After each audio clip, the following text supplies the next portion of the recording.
So here I'm going to talk about Freud.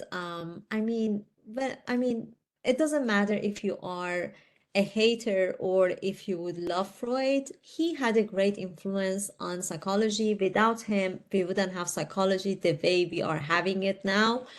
Freud actually came up with the idea of conversion hysteria, in which saying that there are going to be some conflicts inside of us, like the repressed one, that can cause some sort of physical problem. It actually helped a lot for promoting psychosomatic medicine, in which saying that there are going to be some internal conflict that can cause physical problem in us. Based on this, there were like two other scientists, Dunbar and Alexander. They actually found a pattern between personality type and also a specific illness. For example, they were saying that some sort of a specific personality that can cause a specific illness. For example, if you would be more anxious, let's say you're going to have cancer, which I would say, as Armita, I would say it's not correct because, for example, I would say a specific personality not going to cause a specific disease or some sort of problem. There are like so many elements around that personality type that can lead to that specific disease.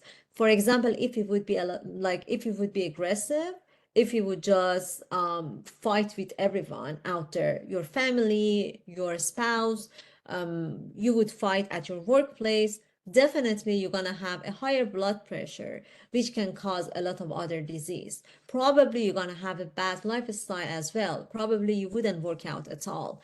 Or probably you would just eat a lot of greasy and salty food. So all of them going to cause to a specific disease. So I'm a big critic of Dunbar and Alexander. I feel like it's not correct, but it's just a theory out there, so I had to mention that.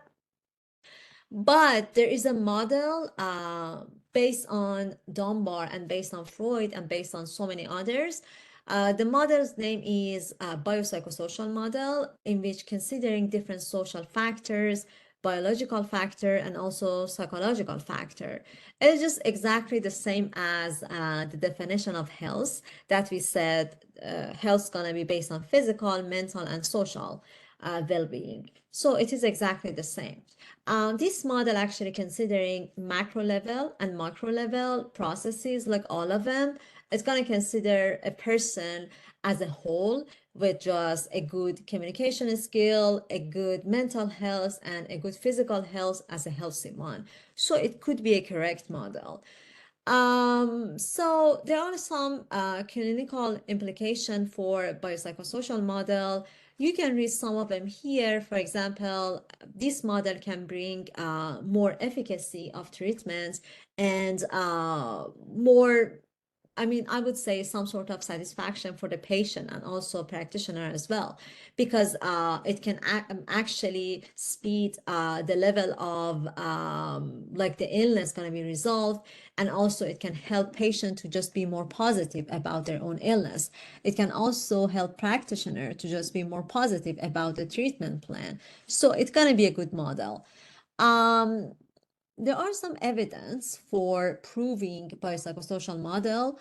For example, there were like some accidents of people from Southeast Asia after the Vietnam War, in which they had like some sort of sudden death during their sleep at night, which is crazy. And even autopsies, they couldn't show anything. Like they had like perfect physical condition, but suddenly they would just die in the middle of night. So there wasn't like any physical problem at all.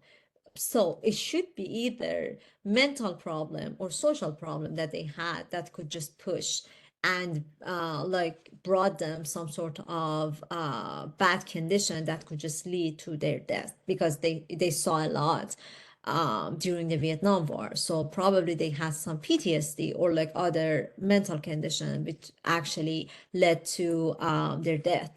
So it can be an evidence for biopsychosocial model.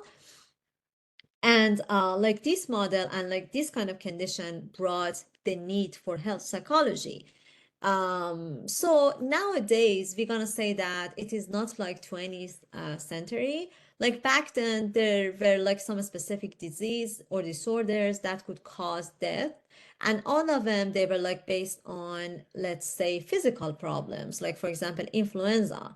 It was just basically all about your physical condition. However, nowadays, I mean, in 2024, we do have a lot of disease and disabilities and illness that can cause to death. For example, cancer. I mean, we didn't have cancer back then, but like nowadays, cancer is just everywhere. And honestly, it is just one of my biggest um, problems. I mean, like whenever I'm just like everybody has like some sort of stress and anxiety or like bad scenario about their death. And for me, one of them is cancer. I would just rather to just have a heart attack or something like that, except cancer. But like it is what it is. You cannot run from them. So yeah, so back to the story, back to the lecture. I should say that nowadays we do have heart disease or like cancer problem or like other stuff. So we actually need for some sort of health psychology or something that actually could just lead us and help us to just have a good mental condition as well as physical and social condition. All of them, like controlling all of them probably could reduce the chance of having heart disease or cancer or other disease. So health psychology can advance based on research and technology, and it can help us to just have a better healthcare services, and it can actually increase medical acceptance as well. In the next section, I'm going to talk more and more about health psychology research. So stay tuned for the last part.